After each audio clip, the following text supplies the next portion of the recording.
Bien, bienvenue. On est là pour faire évidemment répondre à toutes vos questions, faire un bilan de la saison écoulée et peut-être commencer à se projeter sur la saison prochaine. Voilà. Donc je vais vous laisser vous poser vos questions et puis alors en préalable je précise, nous ne sommes que tous les deux, contrairement à ce qu'on a pu faire les années passées où Elric était présent, parce que je pense qu'Elric vous a déjà répondu sur différents points sur le pourquoi du comment de cette année, et que sur la saison prochaine il n'est évidemment pas concerné, donc je voulais pas que ça soit pas mal à l'aise pour lui, mais que c'était pas le but. Donc il sera évidemment à votre disposition. Si vous souhaitez refaire un point avec lui, vous pourrez l'appeler, échanger, et voilà, il n'y a pas de problème, hein, mais c'était juste le petit point à préciser. Voilà. On vous écoute. Alors, pour commencer avec du recul, alors c'est facile maintenant, mais est-ce qu'il y a des choses que vous auriez fait peut-être différemment sur le recrutement ou sur certains aspects ? Oui. Oui, forcément. On peut pas dire que on a tout bien fait. Il y a forcément des choses qu'on a mal réalisées cette année.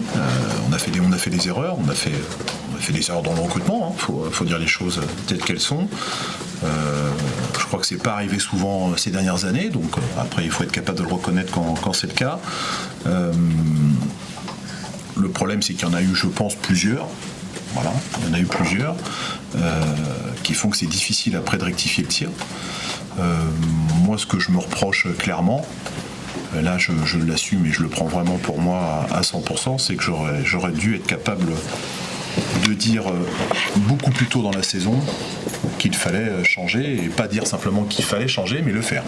Voilà. Et je pense qu'on a mis trop de temps, parce que faire des erreurs, honnêtement, ça fait partie de notre job, et voilà, c'est de l'humain, et tout peut pas répondre à des données, data précises. Voilà, on a beau prendre le maximum d'informations sur l'état d'esprit du joueur, sur son championnat, essayer de le calquer sur le nôtre, le style de joueur qui va pour ce coach, la complémentarité avec ceux qui sont déjà là. On a beau appréhender tout ça et prendre le maximum d'informations, il y a toujours un risque d'erreur d'un joueur qui se révèle pas aussi fort qu'on l'espérait, ou qu'on n'utilise pas comme il faudrait aussi. C'est forcément le cas aussi cette année.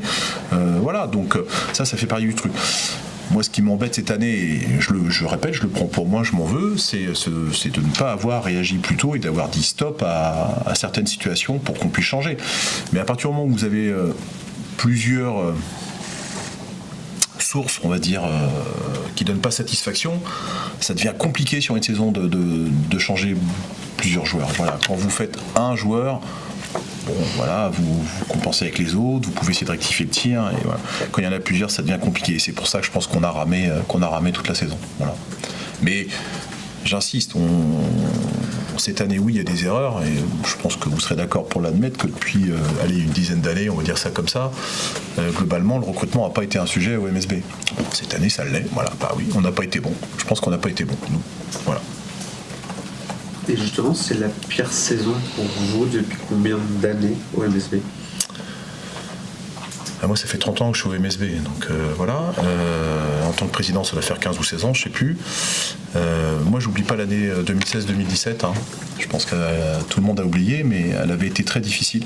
C'est la dernière année d'Herman Kunter, pour vous rappeler. Elle avait été très difficile sportivement, à vivre au quotidien aussi. Et on avait dû se séparer d'Herman au mois de février, je crois, quelque chose comme ça. On a terminé 12e. Donc, si je suis basique et que je prends les chiffres, le basket étant un sport de chiffres, cette année on termine 11e, donc c'est pas forcément la pire, même si on peut la ranger du même niveau, si vous voulez. Voilà, on peut la ranger du même niveau que 2016-2017.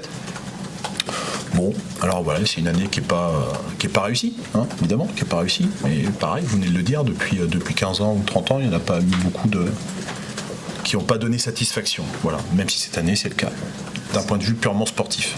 J'aurai le temps de développer après. Ce qui a pu marquer, c'est les défaites assez larges, et notamment à domicile ici pour les spectateurs, les partenaires. Oui, ça fait partie de ça. Je crois surtout qu'on n'a pas été capable d'enchaîner, de faire une série, de se donner un peu d'air, de se donner une dynamique. Voilà, et en gros, on a gagné les matchs qu'il fallait. si on regarde plutôt derrière, on a gagné les matchs qu'il fallait, les matchs à forte pression, à fort enjeu, on a été capable de les gagner, et même parfois avec des écarts conséquents. Voilà. Donc ça, c'était important, c'est bien, mais c'est vrai qu'il y a eu des défaites lourdes à domicile qui nous ont impacté, qui ont impacté aussi, je pense, le public, mais c'est surtout une victoire, une défaite, une victoire, une défaite. Enfin, voilà, il n'y a pas eu tiens, ça y est, c'est parti, on y va, et on n'a pas pu prendre confiance. Et les joueurs n'ont pas pu prendre confiance. Et vu qu'on avait une équipe assez jeune, forcément, ça les a un peu plus touchés que des joueurs peut-être plus expérimentés qui auraient pu être dans la difficulté, mais qui auraient été capables de mieux surmonter ça. Que ça arrive l'année des 30 ans, c'est un regret. Oui, ça accentue le regret évidemment, mais ça, je vais en tirer les leçons. C'est-à-dire que la dernière fois qu'on a célébré quelque chose un peu au club, hors les trophées, c'était nos 20 ans de play-off consécutifs. On les avait mis en avant, à juste titre, parce que d'ailleurs on voit bien aujourd'hui que c'est quand même performance, c'est une vraie performance. Je pense que Vincent pourra développer un peu tout à l'heure par rapport à la compétitivité du championnat. On avait célébré nos 20 ans de play-off consécutifs en 2016, et puis comme par hasard, c'est cette année-là qu'on a arrêté, qu'on a mis un terme à cette série. Là, on met nos 30 ans en avant. Alors 30 ans du MSB, le CM, et puis c'est pas une saison aussi aboutie qu'on aurait voulu évidemment. Donc on va arrêter de célébrer les choses, et puis voilà, ça va être plus simple. Vincent, sur les joueurs, alors j'ai vu sur Mayouk Bay, etc. Notamment, c'est ton regret de ne pas avoir pris une décision plus tôt, de le couper ou Dans la continuité de ce qu'a dit Christophe, oui, je pense qu'il nous a semblé assez évident, en tous les cas, tous les deux, que l'homme n'était pas l'homme de la situation. Après, je pense que peut-être, avec un peu de recul maintenant, je pense que nos résultats en BCL, qui étaient bons, voire très bons, hormis cette défaite malheureuse à domicile contre les Hongrois de Zambatelli. Pour le reste, on a réalisé un parcours en BCL qui était excellent, puisqu'on connaît la suite avec Malaga dans notre poule qui est champion, qui a perdu que 2 matchs sur toute la compétition, dont contre nous. Peristeri dans notre poule qui fait le final fort. Prometheas au play-in qui se fait éliminer en quart de finale par Malaga. Donc en fait, on avait une poule extrêmement relevée. Je pense qu'on en avait conscience et on a tenu notre rang en BCL. Et parce qu'on tenait notre rang en BCL avec Selom, pour le coup, qui était presque plus efficace, enfin c'est pas presque, qui était plus efficace en BCL qu'en championnat, Matt Lewis, pour citer un second qui a été une déception pour nous, qui a été l'un des meilleurs joueurs de l'équipe en BCL et qui a été stupéfiant d'efficacité à Peristeri lors d'une victoire contre les Grecs, puisqu'on a battu 2 fois les Grecs. Voilà, ça fait aussi que, c'est un peu comme l'irrégularité dans la performance collective que mentionnait Christophe, c'est que parfois on avait un éclair, parfois on avait des périodes avec des joueurs pour lesquels on avait des doutes, mais qui étaient en mesure de montrer quelque chose, des flashs, qui nous faisaient dire qu'on ne peut pas prendre forcément une position définitive et être aussi radicaux que quelque part en notre fort intérieur on le ressentait. On avait toujours finalement il y a peut-être une éclaircie, peut-être que ça va enfin décoller, et cette espèce toujours de oui, non, oui, non, faisait que on a hésité à trancher, et au-delà de ça, dans l'hésitation à trancher, c'est aussi que l'ADN du club n'est pas de prendre les joueurs que l'on a recrutés pour des Kleenex, et je crois que sur la durée que mentionne Christophe, comme cette saison, on essaye toujours d'aller le plus loin possible pour redonner sa chance aux gars, sachant très bien que c'est la chimie d'une équipe, elle peut être très longue à prendre forme. Je suis d'accord avec Christophe, évidemment, on aurait dû trancher bien avant, au moins pour Selom, je pense, parce qu'au-delà de sa qualité d'homme, et c'est quelqu'un franchement qui était incroyable de professionnalisme, d'implication, malheureusement il correspondait pas à ce dont on avait besoin cette année. Et sur Nate Mason, on sait qu'il avait un drame familial avant d'arriver en France. C'est ça qui l'a vraiment perturbé, parce qu'après on a vu en Turquie, alors il avait tous les ballons, c'est différent, mais c'est ça qui a fait qu'il a eu... que ça a été compliqué au moment. Je pense que oui, ça a été le premier facteur, c'est certain, puisque la signature déjà a été très longue à obtenir, parce que ce deuil de sa grand-mère, qui était une grand-mère qui l'élevait, l'a profondément marqué. On l'a ressenti très vite, de toute façon, mais je pense que le groupe joueur, le staff a fait tout ce qu'il fallait pour le mettre dans les meilleures conditions possibles. On a été bienveillant, pour employer un mot à la mode, avec Net. Mais ça n'a pas suffi. Bon, peut-être qu'on a été là pour le coup, peut-être un petit peu impatient, j'en sais rien. Voilà, de toute façon, on ne saura pas. Ce qui est évident, c'est que les séances là, à une autre occasion, j'ai pondéré l'erreur de recrutement. Je ne le mets pas du tout dans une erreur de recrutement. Parce que la valeur intrinsèque du joueur, elle est évidente. Ça a été l'un des meilleurs joueurs du championnat turc cette année. Mais ça n'a pas fonctionné chez nous. En tous les cas, pas fonctionné aussi vite qu'on l'aurait espéré. Et après, ça relève peut-être de lui, oui. De nous un peu aussi. Voilà, parce que il suffit pas de. Peut-être même plus de nous que lui. Peut-être plus de nous, moi oui, peut-être plus de nous que de lui. Peut-être qu'on l'a pas mis dans les conditions idéales pour qu'il donne sa pleine mesure chez nous, peut-être. Voilà, mais ça c'est du virtuel. Voilà. Ce qui me rassure en tous les cas, c'est qu'on s'est pas trompé sur la valeur intrinsèque du joueur. Pour revenir un peu sur la BCL, est-ce que tu dirais que c'est une campagne un petit peu en trompe-l'œil avec des résultats décevants en Belgique et la BCL ça permettait de maintenir un certain niveau? Que c'est un peu en trompe-l'œil pour toi? En trompe-l'œil, pas à partir du moment où tu performes. Oui, Alors, oui. Ça n'a pas été des accidents de gagner. Par contre, c'est vrai que ça nous a peut-être empêché d'avoir plus de réactivité et lucidité. Parce que la priorité dans une saison à 3 descentes, c'était tout d'abord de se garantir de ne pas être dans une charrette éventuelle, et en tous les cas le plus vite possible. Et on a eu ce spectre de la relégation très longtemps, trop longtemps, très certainement. Et cette compétition BCL qu'on a franchement plutôt réussi, parce que le play-in contre Prometheas, oui c'est un échec, mais Prometheas était vraiment plus fort que nous, point, on est tombé sur le plus fort, et je pense que beaucoup d'équipes françaises qui ont fait le top 16 seraient tombées également contre Prometheas. Oui, quelque part ça nous a peut-être ralenti dans un process de réflexion plus approfondi. Voilà. Un mot sur Elric. Cette dernière saison a été en demi-teinte, mais qu'est-ce que vous pouvez me dire sur son parcours, 5 années au MSB? Moi je trouve que c'est une franche réussite, sincèrement. On a découvert un homme qui est arrivé ici comme assistant par la petite porte, entre guillemets, et qui a vite trouvé sa place, avec qui on avait un fonctionnement je crois assez fluide, que ce soit Vincent avec ses assistants, il les a vraiment toujours impliqués, avec le staff médical. Je crois qu'on a... Il me semble que, si je sors un tout petit peu du sportif, il me semble qu'on n'a pas si mal travaillé que ça ces dernières années, plutôt bien travaillé même, pardon un peu de cet excès de confiance, et Elric y est pour beaucoup, et il y avait effectivement une certaine, on fonctionnait bien ensemble, on a très bien fonctionné ensemble, ça n'a jamais empêché les désaccords et les discussions et, sur des joueurs et ainsi de suite, mais au final, on l'a toujours suivi. Sans que ça nous perturbe plus que ça. Je vais m'en charger si vous voulez, ça va peut-être être plus simple. Donc moi j'ai découvert un homme attachant, humain. Moi j'ai beaucoup aimé travailler avec lui. Donc on a fait quand même quasiment 5 ans ensemble, ce qui n'est pas rien dans le milieu professionnel aujourd'hui. Donc là une page se tourne pour nous, pour lui. Je ne doute pas qu'on va rester en contact et qu'on sera amené à se revoir, puisque je pense qu'il va rester dans le coin en plus, c'est ce qu'il a prévu il me semble, donc je pense qu'on aura souvent l'occasion de le voir à Antares, dans les gradins ou au réceptif pour boire une bière avec lui, avec plaisir. Est-ce que vous auriez eu l'intention de continuer avec lui s'il n'avait pas annoncé son souhait de prendre une année sabbatique? Cette question n'a pas d'intérêt.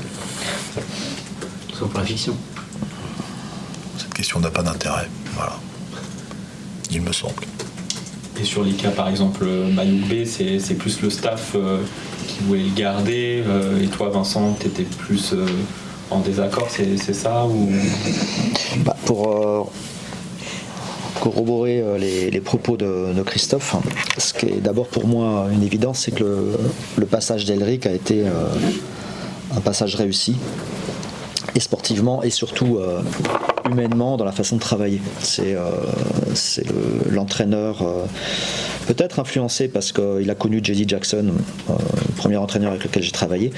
Mais en tous les cas, ça a été un entraîneur qui, dans les prises de décision, dans l'échange, était beaucoup dans la transversalité. Et donc, une espèce de manager 2.0. Et ça, très franchement, ça a été, même si Christophe le dit, il y a eu des points de divergence, des points de désaccord, parfois des discussions tendues. Mais ça a toujours été constructif. Voilà, ça a toujours été quelqu'un qui est brillant, intelligent, ouvert à la discussion, au débat. Et je pense qu'avec son staff, tu l'as dit Christophe, ça a été facilitant au possible. Après, écoute, Alexis, oui, sur des joueurs, on peut pas toujours être à l'unisson les uns les autres, y compris au sein d'un staff. Mais même si sur une période de recrutement ou sur des prises de décision, il y a un partage, Christophe, le coach ou moi-même, mais aussi avec les assistants. Il y a un moment, il y a un seul décideur sur le sportif, parce que c'est celui qui doit assumer à la fin ses choix, c'est l'entraîneur, et ça restera toujours comme ça de toute façon. Peut-être que pour Selom, Elric, son staff, voyait des choses que nous on voyait pas, mais voilà. Ce qu'il faut bien avoir à l'esprit, c'est que de toute façon, d'une manière générale, et ça vaut pour tous les coachs depuis des années, c'est toujours l'entraîneur qui valide le choix d'un joueur. Vous ne pouvez pas lui imposer un joueur, c'est pas possible. Vous pouvez avoir des convictions sur tel profil, voilà. Et sans citer de nom, on est à l'aise avec Vincent pour vous le dire. Voilà, il y a des joueurs, nous on aurait préféré peut-être un tel. Elric sentait moins la chose, a préféré un tel. On ne peut pas lui imposer notre choix. Ça va mal se passer pour le joueur, pour l'équipe en général, et vous allez finir par changer l'effectif. Donc ça sert à rien. Soit l'entraîneur est convaincu que c'est le meilleur choix possible, et tant mieux, soit il ne l'est pas, il faut le suivre. Sinon, effectivement, il faut changer d'entraîneur. Donc il n'y a pas à dire là, il a plus lui que nous. Je répète, moi, la seule chose peut-être où j'aurais dû intervenir, c'est de dire stop. Voilà, là, de dire stop. Même si l'entraîneur n'est pas d'accord. Ça, j'aurais dû le faire. Voilà. Mais c'est tout. Au moment du choix de constituer l'équipe, on peut pas le forcer à prendre un joueur.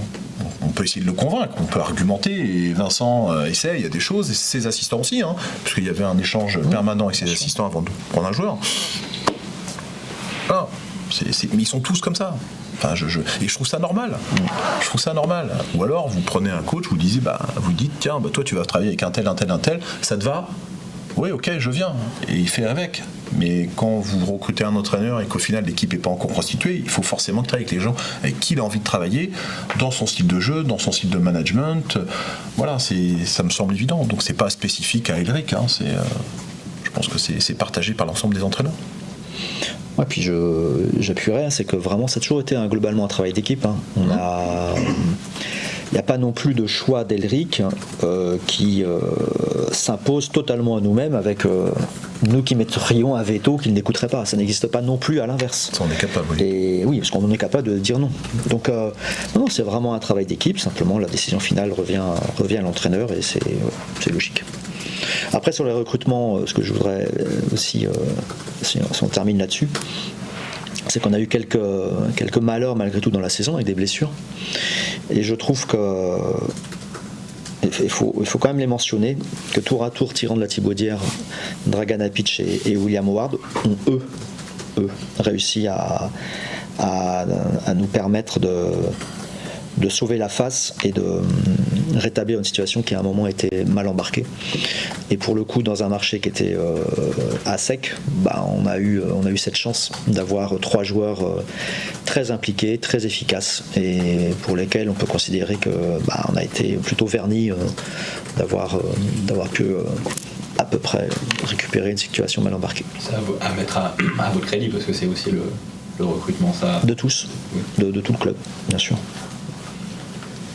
Et maintenant, Guillaume Vizal, du coup, est-ce qu'on peut savoir un peu les coulisses ? Ça s'est fait assez rapidement. Voilà, de parler un petit peu de ce profil de... Moi, je vais en parler, parce que la saison est terminée, il n'y a pas de sujet. Bon, Guillaume est concerné par les playoffs avec Vichy, et on souhaite qu'il amène Vichy au bout. Écoutez, à partir du moment où effectivement la situation était claire avec Elric, sur l'avenir, ça nous a permis avec Vincent de vraiment nous projeter sur on va vers qui, que veut-on, Que veut-on pour le club? Que veut-on comme style de jeu, comme fonctionnement? Voilà. Et je crois que ça n'a pas fait un pli, mais très vite Guillaume s'est imposé comme le choix numéro 1 pour nous. Et à partir de là, il y a eu des premiers échanges sur un éventuel intérêt à discuter maintenant ou plus tard. C'était possible de discuter maintenant. Nous, on ne voyait pas l'intérêt d'aller discuter avec d'autres à ce moment-là, à partir du moment où ça avançait avec Guillaume. Et effectivement, on s'est très vite mis d'accord.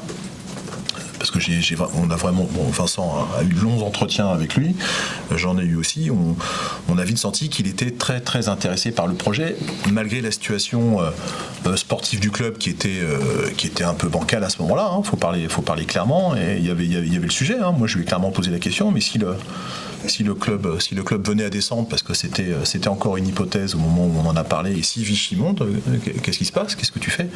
Il me dit mais il n'y a pas débat, je viens pour un projet, je viens pour une nouvelle étape, et voilà. Donc non, ça s'est fait assez rapidement, et donc voilà, le sujet a été clos. On sait que Vincent a reçu beaucoup de candidatures. Voilà, et ce qui m'a un peu rassuré, moi, parce que j'étais un petit peu inquiet par rapport à l'image qu'on pouvait avoir, et on s'est aperçu qu'on avait encore une très bonne image et qu'on était manifestement un club encore intéressant pour pas mal d'entraîneurs, y compris étrangers. Voilà, donc ça c'était plutôt rassurant, mais on n'a pas eu à chercher. On n'a pas eu à chercher. Alors je sais qu'il y a des entraîneurs qui ont fait savoir qu'ils étaient peut-être surpris, on va dire ça comme ça, de ne pas avoir été contactés par le MSB, puisqu'on était en recherche. Mais on a joué la carte de l'honnêteté et de la transparence en disant à leurs agents, attendez, nous on a une piste numéro 1 qu'on creuse, et pour l'instant c'est pas la peine de... Voilà, si on peut faire celle-ci, on fera celle-ci. S'il y a hésitation, s'il y a doute, on élargira les recherches, mais il n'y a pas eu besoin. Voilà, il n'y a pas eu besoin. Et sur le...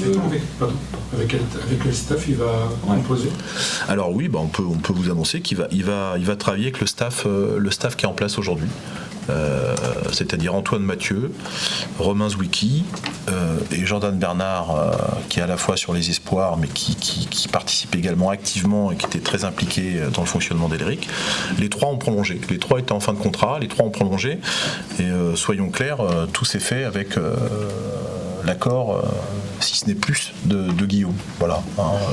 Nous, on lui a fait part de notre volonté, si possible, de poursuivre avec eux, sachant qu'il pouvait venir avec quelqu'un s'il le souhaitait. Évidemment, on ne pouvait pas lui imposer un staff, il n'était pas question de lui imposer un staff, surtout pas. Mais pour différentes raisons, soit il les connaît, soit il en a entendu parler, soit il a pris contact avec eux après pour échanger avant qu'on valide, nous, les prolongations. Mais voilà, ça s'est vraiment fait d'un commun accord, il n'y a pas eu de doute et on n'a pas eu à chercher ailleurs. Donc on a prolongé, donc je peux même vous donner le détail, parce qu'il y a une petite nuance. Romain et Jordan ont prolongé pour 2 ans, donc soit la durée du contrat de Guillaume. Et Antoine, lui, a signé un contrat de 4 ans. On considère qu'Antoine est un pilier du club, connaît le fonctionnement par cœur, représente parfaitement les valeurs du club en termes d'éthique, de travail, d'implication. Donc voilà, avec Antoine, quasiment si on avait pu signer des CDI, on signerait des CDI, un CDI, ça serait peut-être aussi simple. Voilà. Et sur le staff médical qui a bien fonctionné cette saison, ça continue? Pareil, on a soumis à Guillaume en lui disant, nous, qu'on était satisfait évidemment du fonctionnement du staff, parce que je crois que cette année on peut l'être. On sait qu'il y a eu des années où ça avait été un peu plus difficile pour différentes raisons, je répète, pas forcément pour la personne qui était en poste à ce moment-là, mais en tout cas il y avait un sujet. Voilà, je pense que le sujet a été traité et que on peut s'estimer satisfait vraiment de la qualité du travail fourni par le staff médical. Donc que ce soit la kiné Marie reste en place évidemment, et Pierre, le préparateur physique qui est arrivé l'année dernière, également reste en place, voilà, avec l'assentiment de Guillaume aussi. Voilà, bien sûr. Est-ce que vous pouvez nous expliquer le projet avec Guillaume Bizet et qu'est-ce qui vous a séduit chez lui, Vincent? Je pense que de façon assez unanime, le profil de Guillaume est parmi les entraîneurs de nouvelle génération les plus courtisés, les plus regardés, les plus inspirants. Et je pense que la réflexion, elle est la genèse en tous les cas de cette réflexion, je pense qu'elle tient au suivi de Vichy, sans forcément avoir notre focale sur l'entraîneur, mais d'abord, pour rien vous cacher, c'était Léopold Delaunay. Et de façon très soutenue l'année dernière, en regardant beaucoup de matchs de Vichy, il y avait une identité, il y avait quelque chose qui sortait un petit peu des autres types de basket proposés en LNB. J'ai déjà évoqué à une autre occasion récente. J'ai très vite été aussi séduit par le jeu de Bonn l'année dernière en BCL, avec quelque chose qui était assez similaire à ce que Vichy proposait, évidemment à sa petite échelle de la Pro B comparée à la BCL, mais toujours est-il que je trouvais qu'il y avait quelques similitudes. Et très vite, bien avant qu'il gagne la BCL, dès l'automne, j'avais parlé au staff de Bonn de ce jeu qui me faisait penser à Ludwigsburg en son temps avec John Patrick, et que j'aimais beaucoup. Voilà, et je trouvais que c'était une piste intéressante qui correspondait à l'ADN de nos joueurs français et des joueurs américains. Et voilà, donc il y a eu cela, il y a eu ce suivi, il y a eu Bonn, il y a eu le fait qu'évidemment le titre de champion d'Europe U20 glané par les Bleuets sous la conduite de Guillaume dans un style de jeu qui était exactement le même, fait de forte intensité, de jeu tempo, de pression défensive, voilà, qui colle tout à fait à ce que sont nos joueurs en règle générale, et ce qu'est un peu aujourd'hui l'empreinte du basket américain, qui est très forte dans notre pays en tous les cas. Voilà, m'a convaincu que il était sans doute dans le vrai. Voilà, qu'enfin on avait un sélectionneur qui se servait des qualités des joueurs français et non pas d'exposer leurs défauts. Et voilà, ça a été un tout, ça a été des discussions avec nos joueurs aussi. Voilà, pour rien vous cacher. La réussite de Paris Basket, d'Isalo, donc la transposition évidemment de ce jeu-là dans notre ligue, mais ça j'en avais aucun doute, et de la réussite que l'on connaît aujourd'hui. Et puis même en discutant avec nos joueurs, même des joueurs qui semblent pas a priori être dans des prédispositions évidentes sur un jeu de ce genre-là, qui nous semblait être un peu plus cérébraux ou un peu plus réfléchis. Enfin, c'est pas que c'est pas réfléchi du tout ce jeu-là, mais un peu plus dans un basket dit classique, et tous, absolument tous, adorent ce type de jeu, adhèrent à ce type de style. Et donc voilà, je pense qu'on s'est dit très vite avec Christophe en discutant que trouver un entraîneur qui donne la part belle à l'identité du basket, des basketteurs français, qui a fait ses preuves, plus que ses preuves en Pro B, qui a une expérience très étendue sur ce qu'est la culture américaine, la culture africaine, qui a déjà eu des sollicitations en Allemagne, donc qui est déjà vu comme un entraîneur de demain. Moi, je pense déjà dès aujourd'hui. Voilà, tout ça, ça a été je pense une bonne opportunité, donc une bonne rencontre pour essayer de repartir sur un cycle nouveau, différent, avec, je l'espère aussi, des jeunes à exposer, voilà, qui donneront au MSB l'image d'un club où il faut venir, voilà. Et très franchement, sans rentrer dans le détail du recrutement, ce qui a été aussi évident que l'intérêt que le MSB suscitait comme belle mariée aux yeux des entraîneurs étrangers, une fois la signature de Guillaume annoncée, j'ai été extrêmement surpris, et en partageant avec Christophe, je pense que toi tu avais la même perception des agents qui en fait avaient envie de mettre des forts potentiels du basket français dans les mains de Guillaume, convaincus qu'avec lui ils avaient un moyen de se développer, donc de s'exposer et d'aller le plus loin possible. Voilà. Donc quelque part, je pense que ça aussi, ça nous a, si on avait besoin de l'être, ça nous a rassurés, en tout cas confortés dans l'idée que voilà, qu'on était sans doute en mesure de démarrer un nouveau cycle qui serait vertueux. Et en tous les cas, ce sera quelque chose d'ambitieux, de volontariste de notre part. Et oui, je pense qu'on aura on a déjà de nombreuses possibilités qui nous sont offertes d'aller vers des joueurs à fort potentiel, que ce soit en pro comme en pro. Un mercato plus ouvert que les saisons précédentes. Pour les joueurs français ? Oui, des opportunités. Alors oui, beaucoup d'opportunités, je trouve. Sauf qu'on n'est pas forcément dans une situation où on repart d'une page blanche, puisque l'on a de cet effectif actuel 4 joueurs sous contrat qui le resteront. On va le rester en tous les cas. Et on a, je vous le rappelle, 3 joueurs en Pro B que nous avons prêtés, 2 sous contrat professionnel, Mathias Van Den Bimt et Hugo Doumbia, le premier à Aix-Maurienne, le second à CCRB, et puis Hugo Mienandi sous contrat stagiaire, à qui on proposera très certainement avant la fin du mois un contrat professionnel. Donc on n'est pas quelque part nous à la recherche absolue de compléter un puzzle qui serait tout vide avec beaucoup de pièces à aller chercher. Non, on n'est pas dans cette démarche là, et ça nous donne quelque part le confort de ne pas être dépendant de tractations compliquées, bien au contraire, mais d'être plus une vitrine où des agents vont essayer de nous glisser un ou deux mannequins, quoi. Voilà. Ça veut dire plus de JFL et moins d'Américains ou... Ça pourrait. Ouais. Ah oui, ça pourrait. Les 4 joueurs, c'est Abdou, Léo, Wilfried et William. C'est cela. Et c'est certain que ces joueurs restent, ils sont sous contrat bien évidemment, mais c'est certain qu'on les verra l'année prochaine. Moi aujourd'hui, j'ai aucune raison de penser le contraire. Ouais.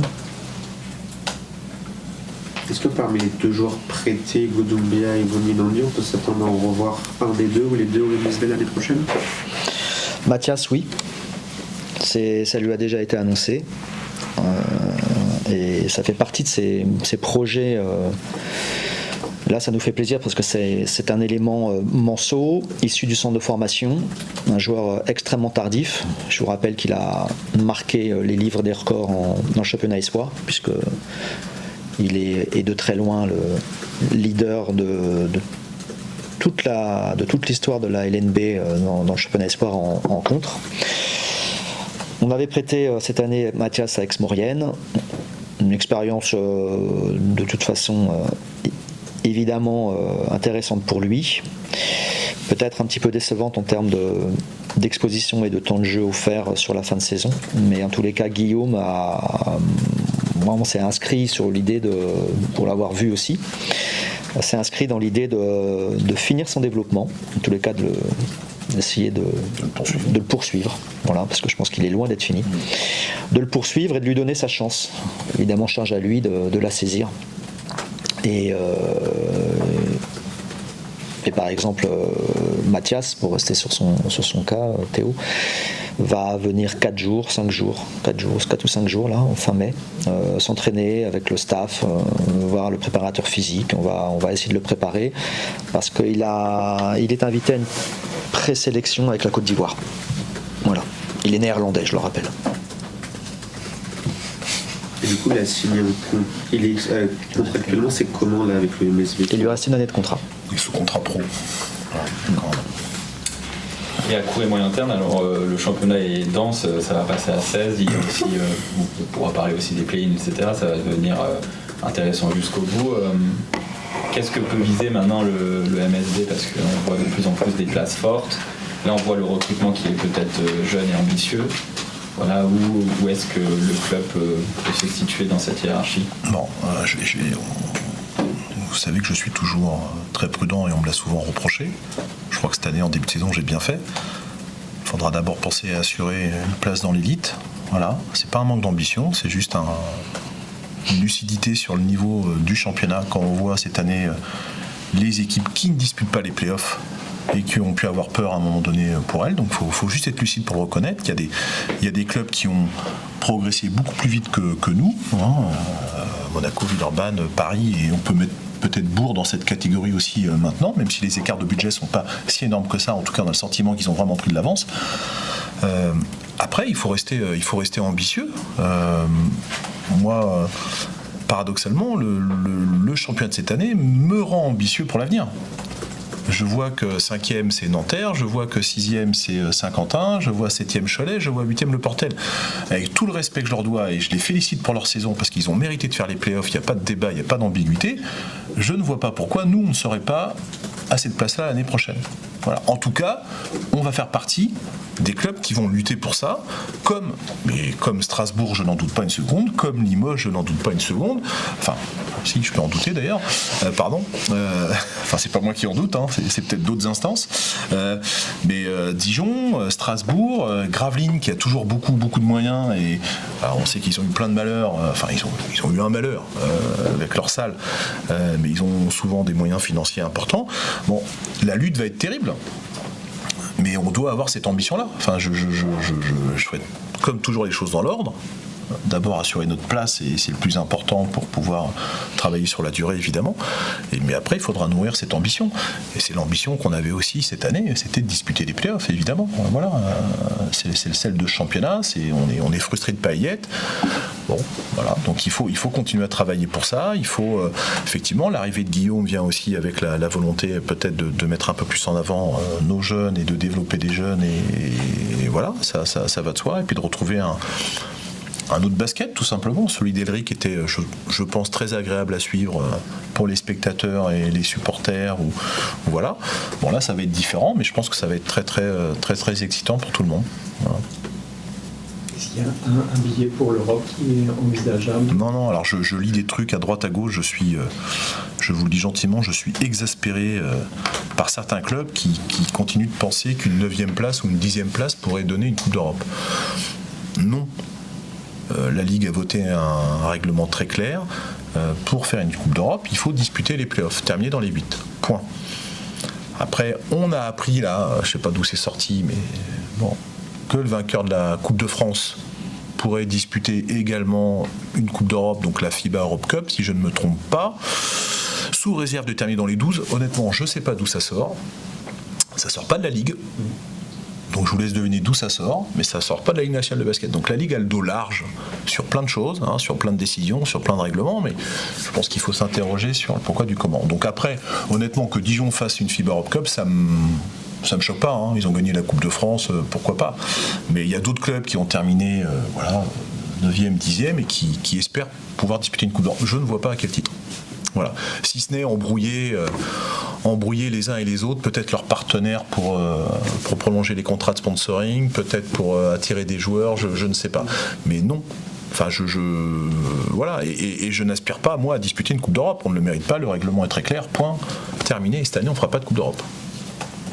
Comment ça se passe du coup si par exemple un des clubs du top 8 ne peut pas ou ne veut pas, pour des raisons financières, s'engager en Coupe d'Europe, que ce soit des FIBA Europe Cup où c'est très onéreux, ça rapporte peu.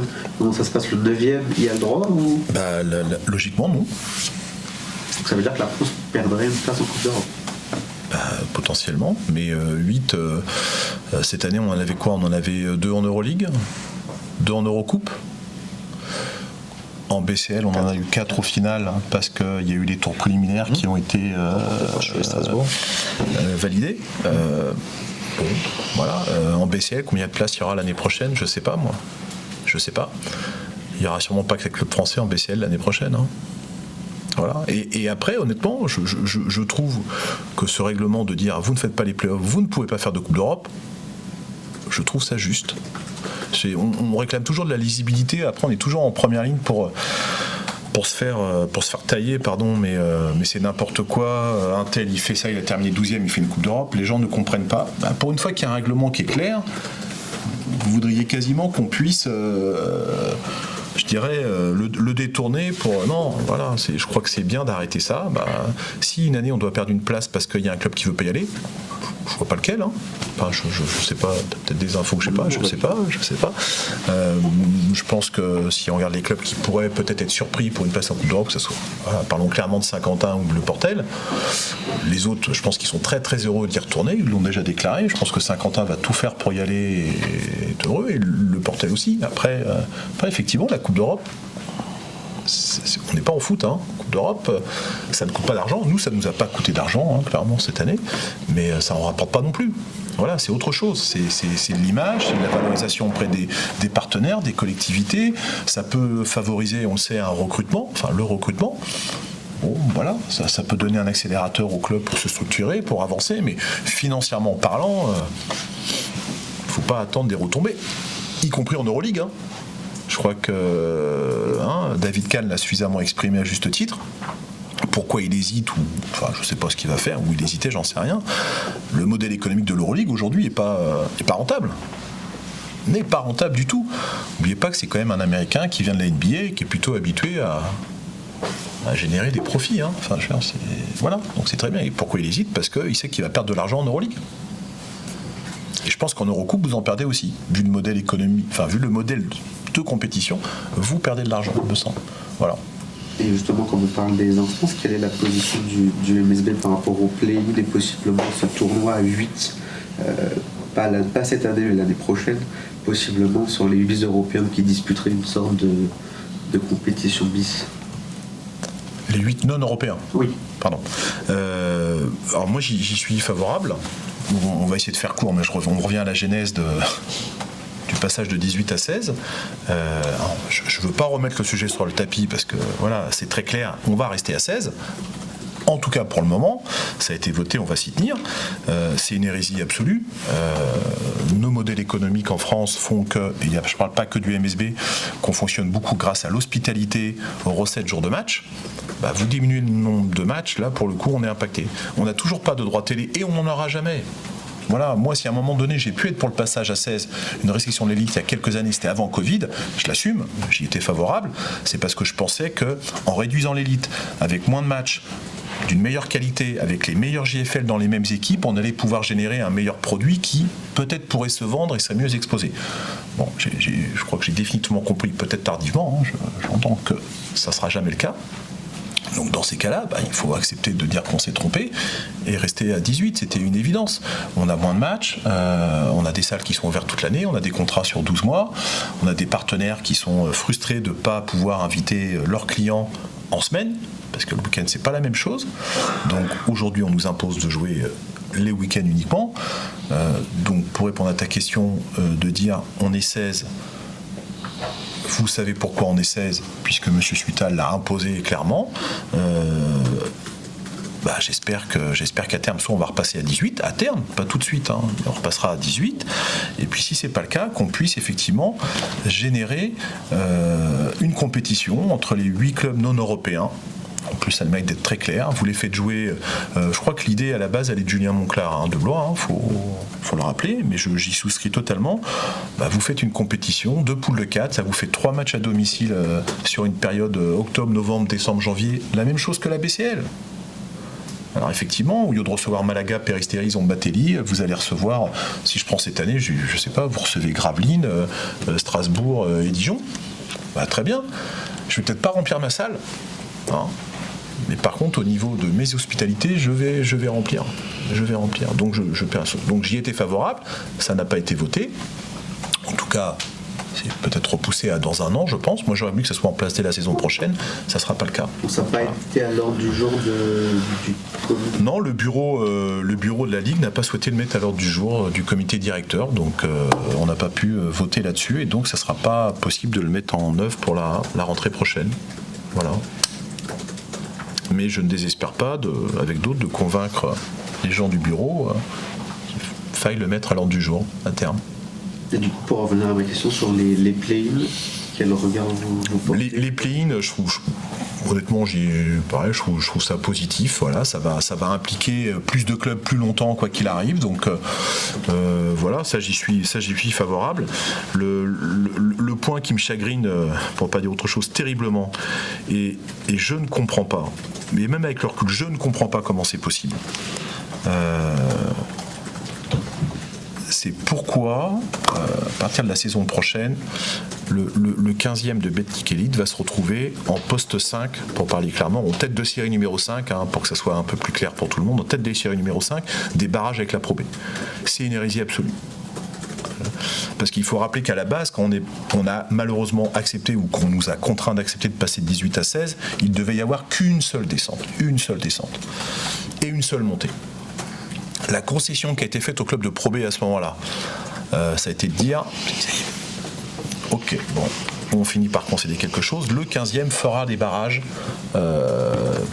d'accession de la Pro B. Et là, on nous a encore remis une couche en disant on va les passer en numéro 5, sous prétexte qu'on ne joue pas avec les mêmes règles. Et voilà. Ce que les clubs de Pro B oublient à ce moment-là, c'est qu'effectivement, il y a plus de joueurs étrangers en Betclic qu'en Pro B. Oui, d'accord, ok. Mais qu'une équipe de Betclic qui termine 15e, qui va disputer les barrages, c'est qu'elle n'est pas en grande forme normalement, qu'elle n'est pas dans une grande dynamique et que voilà. Donc de toute façon, je crois que les quelques années où il y a pu y avoir ce système-là, la Pro B est sortie vainqueur. Donc moi je comprends pas cette idée de les mettre en tête de série numéro 5 et pourquoi pas tête de série numéro 8 ou numéro 9. Enfin, je veux dire, ça n'a pas de sens. Et je le dis clairement, je vais me fâcher avec certains de mes collègues, parce que la Ligue a posé la question. Bon, voilà, la Ligue a posé très clairement la question qu'on a dû voter à l'Assemblée Générale, ça a été voté en Assemblée Générale. Je pense que malheureusement j'ai plusieurs collègues présidents qui n'ont pas bien compris la question. Voilà. C'est pas un choix délibéré de... Voilà, quand on voit les rapports de force du nombre de voix, Betclic et ainsi de suite, et personnalités qualifiées, il ne devait même pas y avoir de débat. Et quand je vois le résultat, et je le sais maintenant, c'est qu'il y a des présidents qui n'ont pas compris la question. Ça interpelle un peu quand même. Voilà.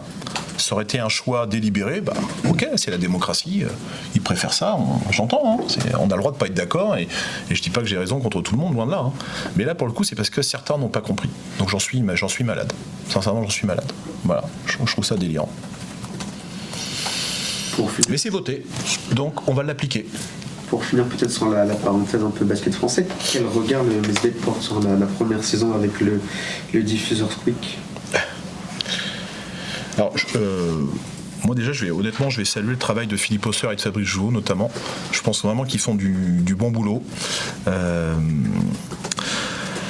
Il y a plein de chantiers. Philippe, le président de la Ligue, l'a déclaré. Il y a pas mal de chantiers. Il y en a qui avancent. Alors, ça avance pas toujours comme moi je le souhaiterais pour mes convictions et voilà. Mais ça, c'est pas grave. Ça fait partie du fonctionnement d'une ligue. Mais je dois reconnaître que ça avance plutôt bien. Je rappelle que quand la Ligue a signé avec Squeak, tout le monde était plutôt content.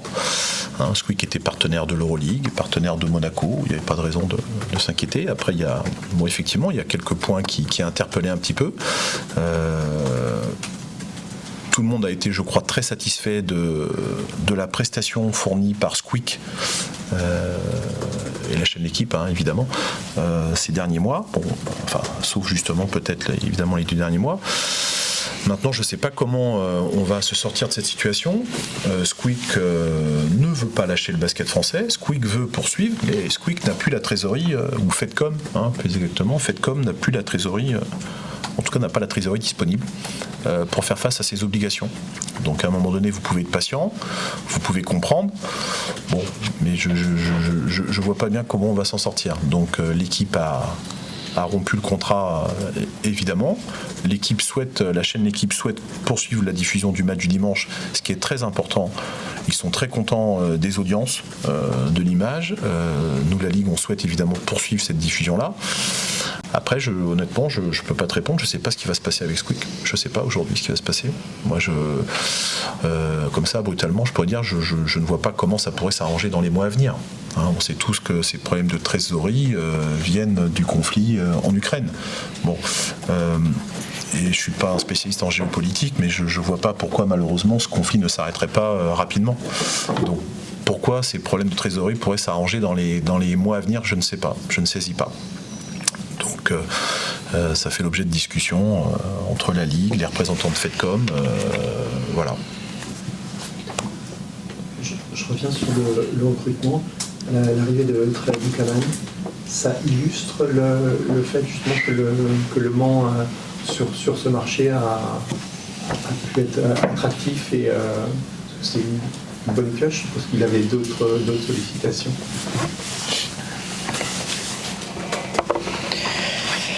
Pour Ultra Buchanan, Bertrand, là, très clairement, c'est une volonté de Guillaume.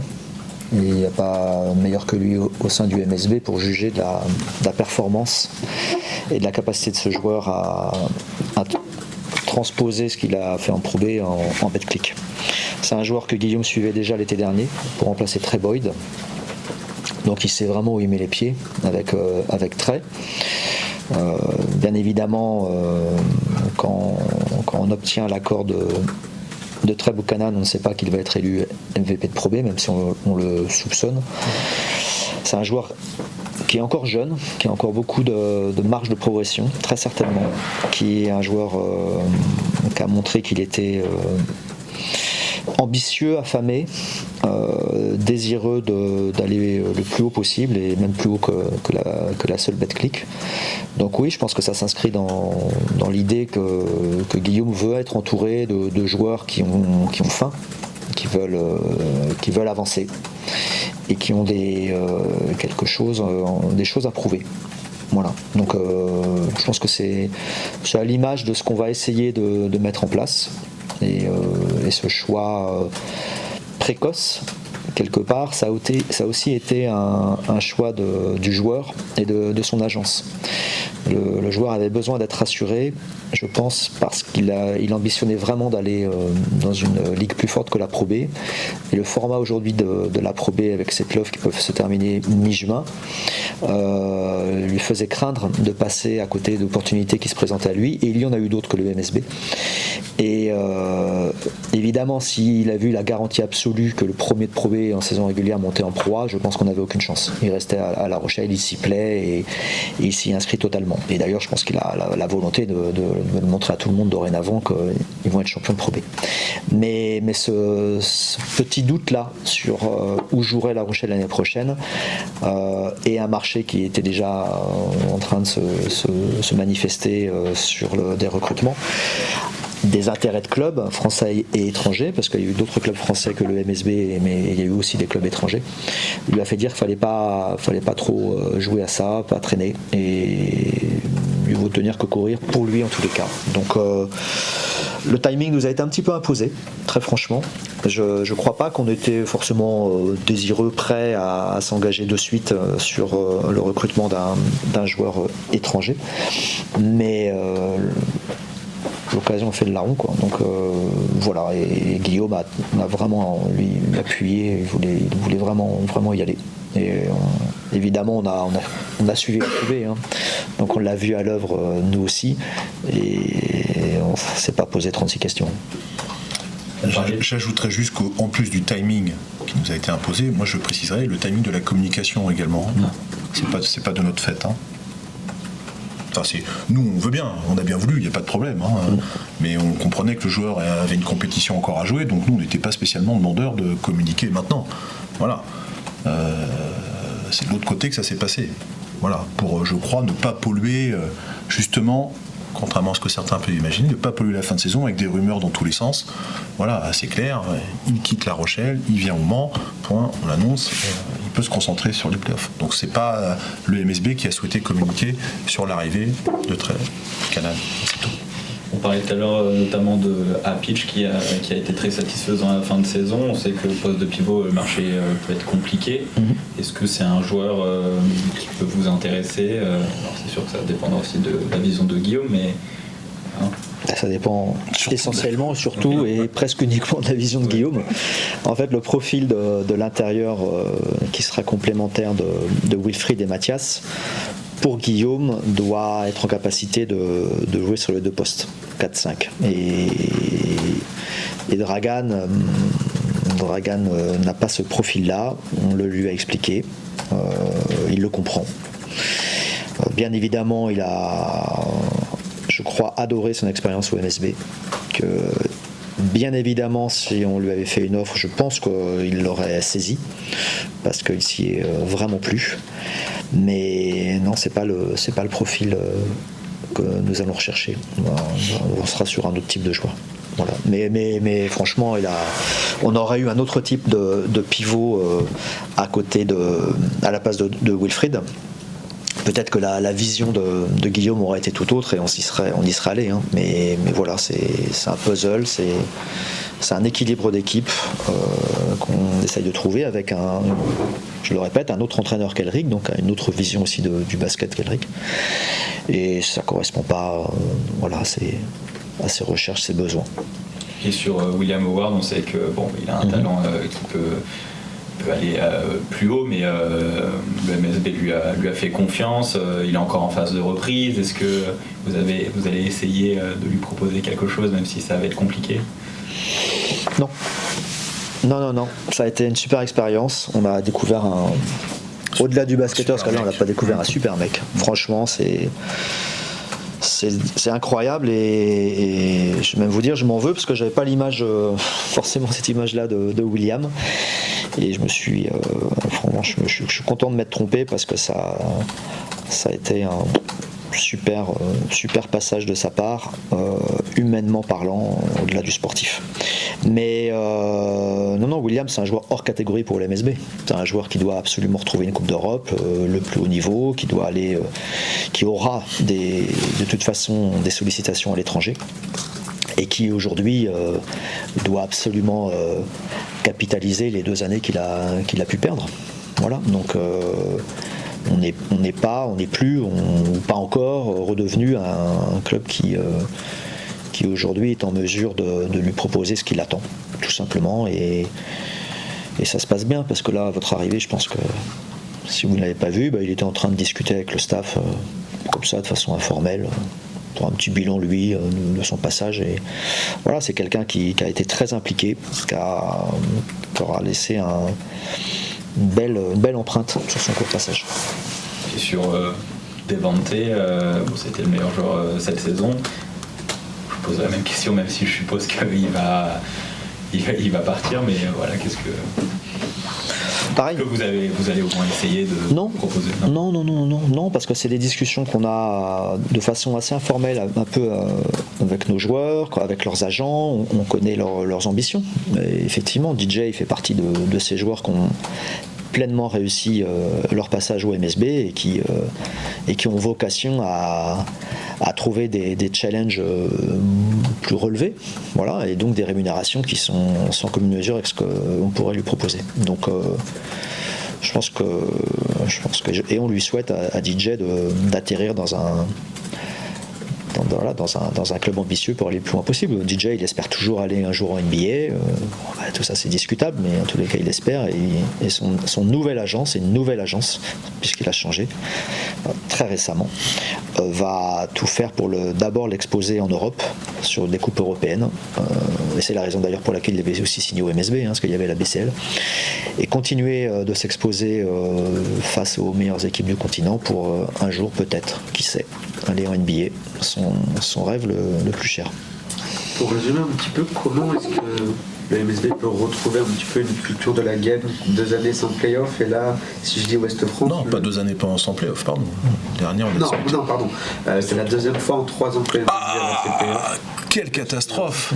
Quelle catastrophe en 25 ans! Si on parle de chiffres, il y a un petit déclin ces dernières années. Oui, mais parce que je lis tout à l'heure, il y a encore 7-8 ans, oui, bien sûr. il n'y avait pas suffisamment d'écart entre les plus gros budgets et d'autres clubs.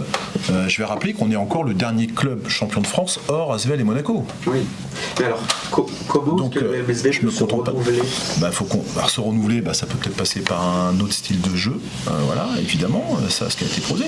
On doit encore progresser. Si je nous dis satisfait, je nous estime satisfait sur les chiffres que je viens de vous citer, on doit continuer à travailler pour... si on fait 4914, ça veut dire qu'on peut faire mieux. Ça veut dire qu'on peut encore aller chercher du monde. Ça veut dire qu'on peut aller chercher encore plus de partenaires, et ça fait l'objet, même si on est complet dans nos salons, ça fait l'objet des projets dont on discute à la fois avec le délégataire de la salle et la métropole, pour nous donner les moyens d'aller chercher plus de revenus, parce qu'effectivement sinon on va continuer à régresser gentiment. Si on n'arrive pas à augmenter nos revenus, cette année on avait 7 millions de budget, on a fini à 7 millions de budget pour la première fois dans l'histoire du club. On avait un prévisionnel à 6-8, on a fini à 7. L'année prochaine on va forcément commencer plus bas, parce que déjà on n'aura pas l'indemnité de transfert de Territoire Paix et ni la Coupe d'Europe. Voilà. Par contre, sur la masse salariale, on a réussi à compenser globalement cette perte, et elle sera globalement la même que cette année à quelque chose près. Et j'espère même qu'elle sera légèrement supérieure. Mais l'idée, c'est de continuer à travailler pour assurer, pérenniser nos revenus. Parce qu'on va le répéter, cette année, on a fait une saison qui n'est pas réussie sportivement. À aucun moment, je pense que Vincent ou les coachs m'ont entendu dire stop sur des éventuels remplacements, sur des PJ, sur les voilà, et sur l'année prochaine. Alors oui, on progresse pas aussi vite qu'on le voudrait, ça c'est clair. Mais par contre, on n'est pas en danger et on met pas en péril l'avenir, même une saison comme celle-ci. Donc on doit aller chercher encore plus de partenaires privés. On doit travailler nos recettes hors match. Voilà, ça c'est quelque chose qu'on a commencé à faire cette année. Et j'espère qu'il va porter. Je suis sûr que ça portera ses fruits, mais ça va prendre du temps. Voilà. Donc il faut qu'on développe ça, et puis il faut qu'on optimise, toujours pareil, qu'on optimise notre recrutement et qu'on essaye d'encore mieux travailler. Même si je vais le redire encore une 8e fois aujourd'hui, je crois que c'est la première fois ou une des premières fois où on n'est pas satisfait de ce qu'on a fait sportivement. Je veux dire en termes de recrutement. Voilà, ça arrive, c'est la première fois. Donc je sais que tout le monde est habitué au Mans à ce que voilà, cette année on a sous-performé et on nous le met légitimement dans la face. Moi, j'entends, ça c'est normal, c'est légitime. Voilà, il n'y a pas de problème, j'ai aucun problème avec ça. Par contre, ça veut dire qu'on oublie toutes les années où on a surperformé et là on n'en parlait pas. On trouvait ça normal. C'était devenu la normalité. Il faut juste se rendre compte que, j'en viens à mon propos, Monaco, Villeurbanne, Paris, et peut-être plus Paris que Villeurbanne d'ailleurs. Monaco, on verra combien de temps ça va durer, je sais pas. Paris, je pense que ça va s'inscrire dans la durée. Bourg-en-Bresse, qui est sur une très belle dynamique parce qu'ils travaillent très bien et bravo. On a ces 4-là, on a 4 spots qui sont pris. Ça veut dire que les spots pour les playoffs, forcément, on est de plus en plus nombreux à lutter pour. Voilà. Et quand vous avez des clubs comme Saint-Quentin ou Le Portel qui ont moins de moyens que d'autres, qui travaillent très bien, qui ont super formé, on se retrouve dans cette situation-là. Mais à nous de continuer à travailler pour donner plus de revenus quand même encore en masse salariale, parce que ça reste quand même le nerf de la guerre. Je veux dire, cette année, c'est pas satisfaisant. Il y a des clubs qui terminent devant nous avec moins de masse salariale, mais globalement, sur plusieurs années, vous avez une cohérence entre vos moyens, vos revenus, votre masse salariale et votre classement. Vous avez une année où vous êtes mieux, une année où vous êtes moins bien. Nous, on a souvent été au-dessus. Cette année, on est en dessous. Voilà, ok. À nous de travailler pour que ça n'arrive plus et qu'on reparte au-dessus ou qu'à minima, on arrive en cohérence avec nos moyens. Donc, on doit aller chercher des revenus supplémentaires. C'est aussi simple que ça. Donc, on y travaille.